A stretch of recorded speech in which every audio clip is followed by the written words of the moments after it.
Hello. বৌদি, কেমন আছো? ঠাকুরপুরের ভুলে কিছু নেই? না, ভুলিনি, মনে আছে। কই মনে আছে? আমি বৌদি কালকে রাত 2টা বাজেও ফোন দিলাম, বৌদি কোনো ফোন রিসিভ করলো না।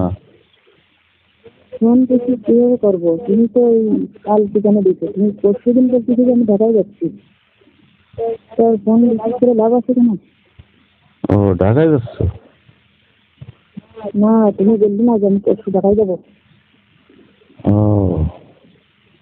এই জন্য ফোন টোন রিসিভ করিনি। আমি তো মনে করছি ঢাকার থেকে তো একটু মজার মিষ্টি মিষ্টি কথা কথা বলবে না, তাই আর কি। লাভ তো আর হবে না। বৌদি আমি তো আবার একটু লাভে লাভে করি। তাই? বৌদি, হ্যাঁ, তা কবে দিবা না? ওরা আম টাম পাইতেছে কেন? কিরম যেন অপরিচিত মানুষের সাথে কথা বলতেছে। বৌদি এখন বৌদি মজা দিচ্ছে তো সেই 10-15 দিন আগের কথা। এখন বৌদি আমার আর ডাকতেছে না, ঘটনাটা কি? না, তুমি আবার ওই ব্যবসা বাণিজ্য করে তো মাঝে মাঝে ঢাকায় যাও, সিলেট যাও, চিটাগাং যাও। ও বৌদি, হ্যাঁ, সেদিন কিন্তু বিশাল একটা মজা হয়েছিলাম।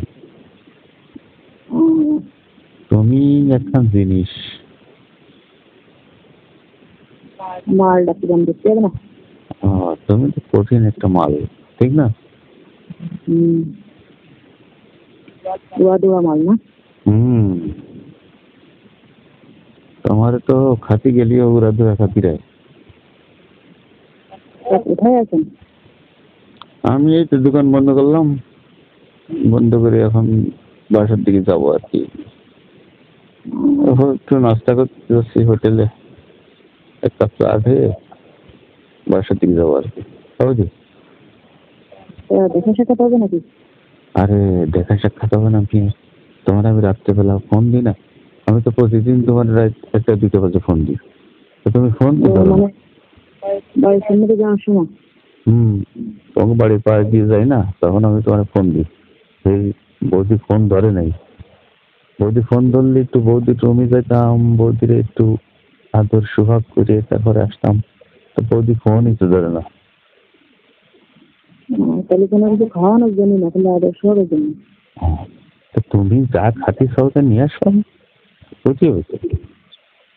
এবার এই জিনিসটা খাতি মন চাচ্ছে, আমি এই জিনিসটা এনে দিই। না, ভালোবাসে তো কোনো কিছু খাওয়ানো যায়।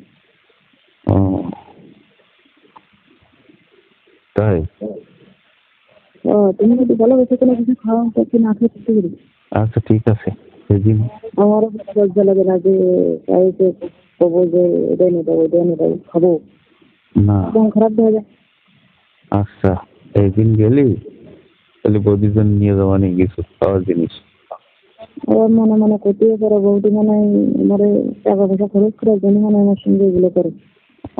না না না, ঠিক ঠিক ঠিক বৌদি, কি বলো তুমি? সেই জন্য আর আমি কোনো কিছু করিনি আর কি। বুঝলি? হুম, তা রাত্রেবেলা আসো নাকি? দেখো তো আমি জানি না, এটা তোমার ইচ্ছা, আসবা কি না আসবা। না এমনি সুযোগ আছে নাকি? সুযোগ আবার না থাকার কি আছে? না, আবার বাড়ির লোকজন, তোমাদের বাড়ির মেহমান টেহমান আসে, এই জন্য আমি আর আসি নাই। মেহমান যেমন আসলে মেহমান যারা আছে না, আমার রুমিটা কোথায় না। না, আবার রাত্রেবেলা যদি আবার কথাবার্তা শুনে, তো বৌদির ঘরে আবার কিসের কথা শোনা যায়, সেটা যদি বলে। মনে করবে বাবার সাথে কথা করছি ফোনে টোনে, তাই মনে করবে আর কি। ও আচ্ছা, দাদা দেখছি কলকাতায় গেছে, ইন্ডিয়া গেছে, সেই 6-7 মাস হয়ে গেল। তার দাদা আর কোনো খবর টবর রাখে না? না, ফোন টোন দেখে। ফোন দে? হুম, ও, ফোন দিলে আর কি হবে? তোমার জন্য একটা গুড নিউজ আছে। আবার গুড নিউজ কোনটা আবার? আমার দাদা কাছে আমার ছাড়া থাকতে পারছি না বলে, দাদা বলে আমারও নিয়ে যাবে। ও, দাদা তোমারও নিয়ে যাবে? হ্যাঁ, দাদা যদি তোমার নিয়ে যায় তাহলে আমি কার ধারে যাবো নি? এই জন্য তো কাছে গুড নিউজ আছে। ও, তাহলে দাদা আমার নিয়ে যাচ্ছি, তাহলে আমি তোমারও নিয়ে যাই। দাদা অনেকদিন, একটু অনেকদিন বলছে, আরো কিছুদিন খায় নি বৌদিরে। বৌদিরে, হ্যালো, হ্যাঁ, বৌদিরে আরো কিছুদিন খায়নি, তারপরে দাদা নিয়ে গেলে নিয়ে যাক। আগে মজা মেরেনি তো বৌদির সাথে, তারপরে তাহলে বৌদি। আচ্ছা ঠিক আছে, রাখো, দেখি আমার ঘরে কেউ মনে আসতেছে। আচ্ছা রাখো, রাতে ফোন দিও কিন্তু 2টার পরে। আচ্ছা ঠিক আছে।